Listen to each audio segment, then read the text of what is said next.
Howdy, hi. It is Do Your Job Sports College Basketball Picks and Predictions for Tuesday, December 2nd, 2025. We're looking at the best bets of the day. Let's get into the video. Alright, first things first, got to recap previous day's results. This is the first time we have a live bet currently going on. I'm sweating Cal Baptist plus 12.5. At the time of me recording this, the current score is 58-52, Colorado winning. 8 minutes and 5 seconds left. So this will be a relatively live react. Anyway, we go 4-2 on the day, bringing our season record to 108-83. Pretty interesting day in the fact that we had one of our games get canceled, and then I double bet one of our bets in the video. We originally had the over of 158.5 in the Delaware-Iona game. That line dropped all the way down to 149.5. I'm assuming there was an injury in there. I didn't really get much eyes on the Iona-Delaware game because I was too busy locked into seeing Temple absolutely implode in the final 15 minutes of the game when we lose our bet. So there might have been an injury that could have brought that line down. I'm not sure, but I hopped in on the 149.5, and I think it finished, 155 is what it finished at? So we hit the second over. We missed the original. We go 4-2. Since we lost 2, we had $6 the giveaway fund, bring the season total to 84. So I'll recap these real quick, then get on to the picks for tomorrow. First game, we did have Iona, minus 1.5. We also had the over 149.5. You can join the Discord if you want to get updates like when I live bet stuff or when I pregame bet stuff, line changes. It's free. Link is in the description below. Iona wins the game pretty handedly, too. This Delaware team is not good. Well, I would kind of argue they're actually really bad at basketball. Final score, Iona 89, Delaware 66. Iona 58% from the field, 46% from deep. Delaware 30% from the field, 38% from the free throw line, a lovely 3 of 8. They lose the rebound battle. They lose the turnover battle. As the home team, this Delaware team is awful. Next one, Middle Tennessee plus 3.5 at home. You can throw away the points. They win on the money line, 76-61. UAB should never be a road favorite. That's just not the kind of basketball they play. They play very offensive based. We're going to shoot a bunch of threes. If they go in, we'll win by 1,000,000. That style of basketball does not travel. The style of basketball that travels is good defense, and that's not something UAB plays. Middle Tennessee, 48% from the field, 40% from deep. They lose the rebound battle. They win the turnover battle. A pretty tight game, honestly. They were down 1 at halftime. Then they scored 44 points in the second half to kind of blow this one open. Shout out to Middle Tennessee. It is a very tough place to win, is Murfreesboro. Now we have Cal Baptist. I've put this as a win. This might be a loss. I will do another score update. What do we got? Come on, baby. Oh, it's still 52-59. They're down 7 with 7.5 minutes left. This is going to be close. I really don't want this to turn into Temple all over again. That would hurt my soul. All right, now the losers. Speaking of Temple, I hate them. We had them plus 14.5. They were down 1 at halftime. They had a 4-point lead with 15 minutes left to go in the game, 39-35. Villanova ends the game on a 39-17 run. They win 74-56. Temple loses by 18. They shoot 3 of 8 from deep. The most important thing, they got destroyed on the offensive rebounding front. They lost 15-5. Villanova had 16 more shot attempts than them.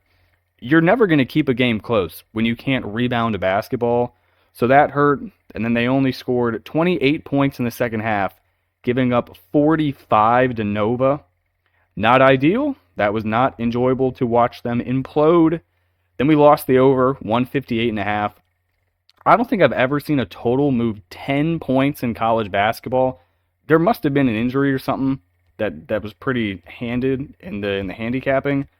I don't know, but we lost that original over. We took what it closed at, and we move on. So that is hopefully how we go 4-2. I will continue to update Cal Baptist as I go on. All right, let's get on to the picks for tomorrow.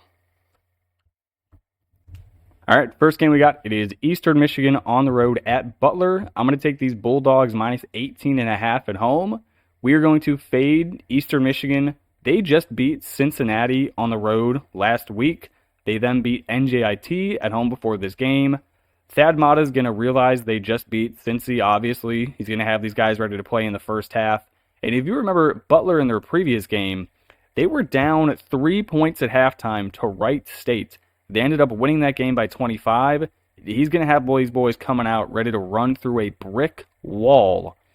EMU 5-3 on the year. Their losses are to Pitt, IU, Indy, and then Louisville by 41. How weird is it? You lose at home to IU, Indy, and then you beat Cincinnati on the road.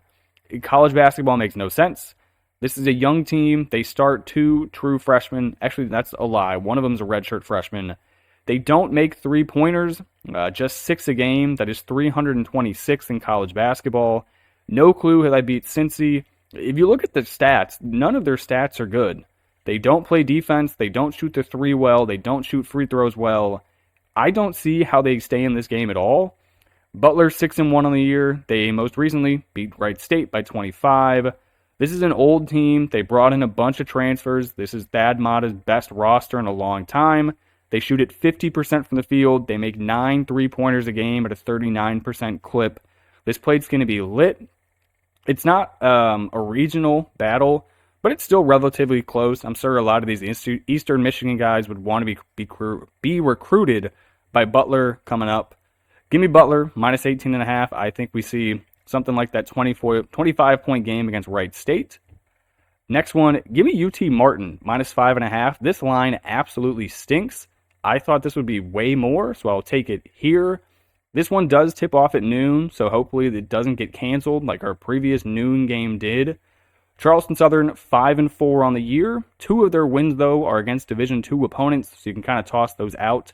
Their losses are to Alabama A&M, Lindenwood, Virginia Tech, and then South Carolina. They play at a very fast pace, 13th in the country, but they struggled shooting the ball. They only shoot at 43% from the field. They do not force any turnovers on defense. They are bottom 20 in the country in that regard. And they turn it over a lot themselves at 13 times a game. UT Martin, 5-2 on the year. They have road wins at UNLV by 5 and then at Bradley by 11. Their 2 losses were to Florida State by 14 and then Southern Miss by 10. This is basically a 100% transfer European team. You're not going to be able to pronounce any of these dudes' last name, and it really doesn't matter. They've played a bunch of high-level basketball overseas. They play slow, like most European styles of basketball. They shoot it well, 47% from the field. The only thing they really struggle with is turnovers, but against Charleston Southern, I'm not too concerned because they don't play any real defense. So give me UT Martin minus 5.5. All right, before I talk about this over, we're going to do a score update. This is getting worse and worse as I record. Colorado is now up 61-52. Cal Baptist has not scored a point in 4.5 minutes of basketball. I am getting concerned. My 12.5 is going to lose, but we'll find out. This game, Cornell, George Mason, give me the over 152.5. I am shocked this over-under was this low. Both of these teams have proven they can score the ball really well this season. Cornell is looking like one of the top schools in the Ivy. I know I hate on the Ivy quite often, but Yale looks good. I think Cornell is probably your second best team. Behind them, maybe Columbia or Princeton. But Cornell can score. They're 5-2 on the year. Their 2 losses came in their first 2 games. On the road to Kent State by 8 points in overtime. That was 110-102. And then on the road to Illinois State by 11. Since those 2 games, they have scored over 86 points in every single one of their games. They played a top 20 pace. They make the most 3-pointers a game in the entire country. 15 threes a contest. That is insane. George Mason, 8-0 on the year. The A-10 has some really solid teams so far. You're looking at George Mason. St. Louis is really good. Dayton's been really good. The Bonaventures, I think, are a 1-loss team. The only thing dragging the A-10 down is Loyola Chicago, because they are some buns. Anyway, George Mason, Their last 3 wins against very good programs in Ohio, FAU, and James Madison. So they're not just beating up on these random schools. They're going up against mid-majors who have been very solid for the last 10 to 15 years. They are a 100% transfer roster, but it's working. They average 81 points a game. I cannot understand why this over is 152.5. Give me the over. I like this up to like 165. All right, the next game, it is my favorite bet of the day, but I would be quite cautious because my last 3 favorite bets have all lost in quite dramatic fashion. This one, Texas A&M, I'm taking them -2.5 on the road at Pitt. This is the SEC ACC Challenge. I don't think either of these teams are going to be dancing this year just because, one, Texas A&M's first year of Buckyball as your head coach, and then 2, Pitt, Jeff Capel is not a good coach. If you want to win basketball games, you have to fire him. That being said, Texas A&M is a team that maybe could make it to March Madness. They're coming off of a 36-point road win at Florida State. They're moving. It looks like Buzz has finally figured something out. And Pitt's coming off of a buzzer-beater win against Ohio State. No thank you. Texas A&M 6-2 on the year. Their 2 losses coming to 2 Big 12 schools. Oklahoma State by 24, UCF by 12. Since those 2 games, they've won 4 in a row. This is year 1 of Bucky McMillan from Samford. They return 0 starters from last year's team. They bring in a bunch of transfers from a bunch of high majors. You have Mbako from Indiana, Lane from North Alabama, Pop Isaacs from, I think, Creighton, but then previously Texas Tech. Offensive potential is through the roof with this team. They struggle a bit defensively.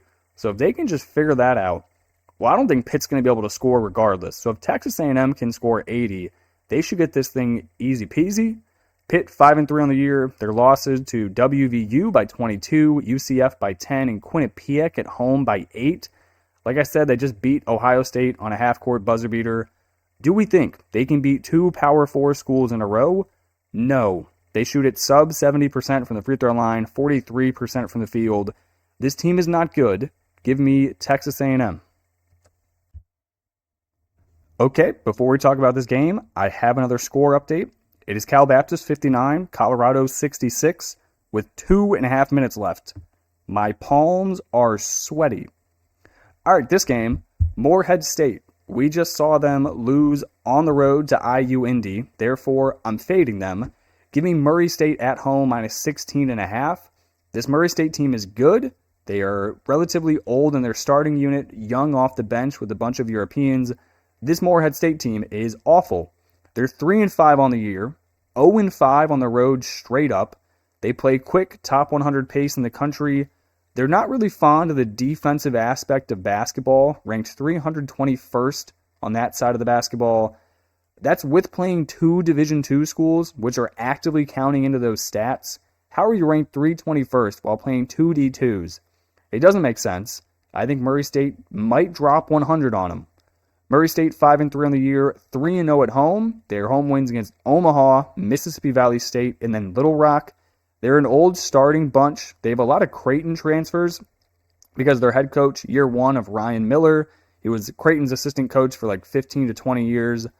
Most of their young guys off the bench are Europeans who have played a lot of high-level basketball overseas, and they're not freshmen. They're like 22-year-old freshmen. They played a top 40 pace. They make 11 three-pointers a game. They should be able to run Murray State out of the building. Morehead State out of the building. If Morehead's going to lose on the road to IU Indy by 5, I think they should be catching like 22 or 23 here. 16.5 is disrespectful to Murray State. Give me John Morant -16.5. All right, next game we got, I'm going to take Oklahoma State at home, laying a short number, 13.5. They've looked really good this year. I was surprised this line was this short. I'm also going to take the over, 168.5. Sam Houston, they hit the road. We're going to fade them here. They've played 4 home games in a row. They haven't left their hometown in over 3 weeks. Oklahoma State, they're looking good. 7-0 record, high-quality wins. They brought in a bunch in the transfer portal. Football season is now over. This place should be packed. I cannot tell you the last time Oklahoma State started 7-0. It's been a long time. Sam Houston 5-2 on the year. They're 0-2, both of their losses coming to other Big 12 schools.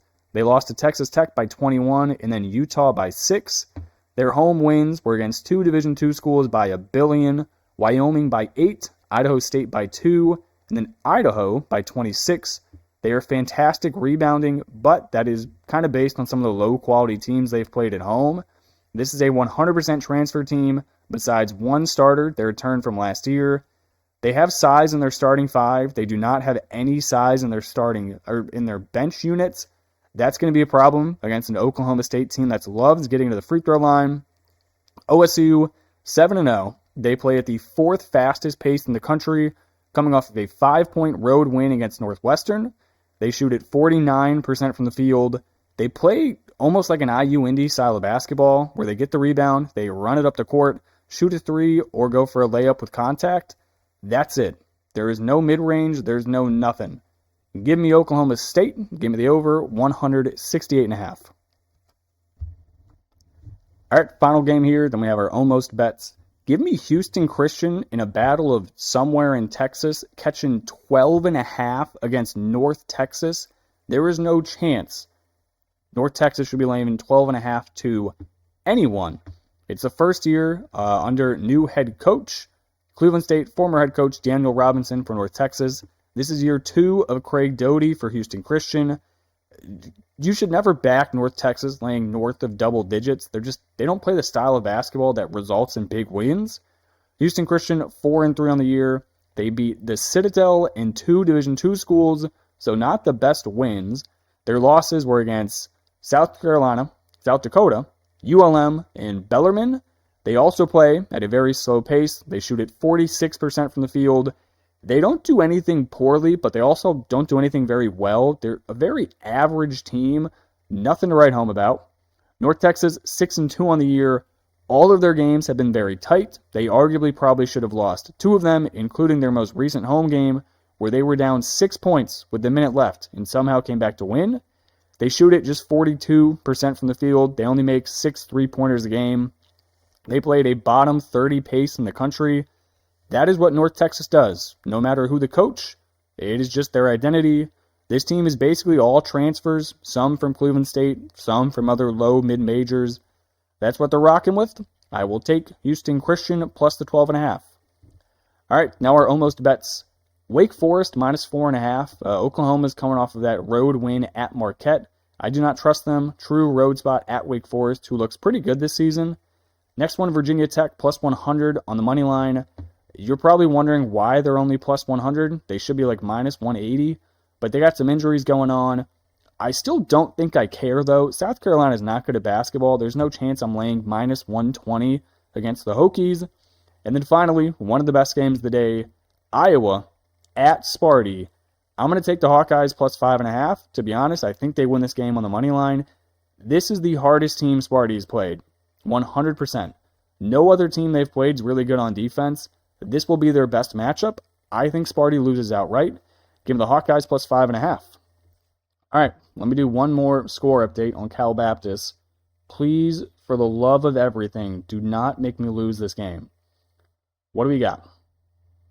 Oh, let's go. They're only down 4 points with 50 seconds. Now, ideally, we don't go to overtime and they just lose this game by like 7 or 8. That is what we need.